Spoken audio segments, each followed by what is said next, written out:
ગુજરાત ન્યૂઝમાં આપનું સ્વાગત છે। કરજણ ખાતે ભેંસનું બચ્ચું પાણીની કાસમાં ફસાઈ જતા તેનું રેસ્ક્યુ કરવામાં આવ્યું। બપોરે 4 વાગ્યાના અરસામાં કરજણ તાલુકાના નવી જીથરડી ગામે બસ સ્ટેશન પાસે એક ભેંસનું બચ્ચું પાણીની કાસમાં ફસાઈ ગયાની જાણ કરજણ ફાયર વિભાગને થતાં તાત્કાલિક ઘટના સ્થળે દોડી જઈ ભારે જહેમત બાદ બચ્ચાને સફળતાપૂર્વક રેસ્ક્યુ કરી જીવ બચાવવામાં આવેલ હતો।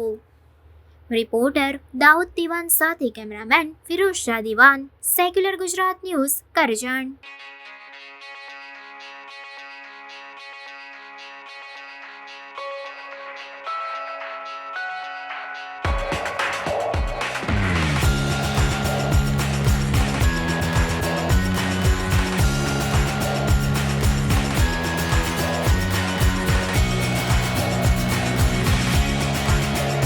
સમાચારોની અવનવી અપડેટ્સ માટે જોતા રહો સેક્યુલર ગુજરાત ન્યૂઝ।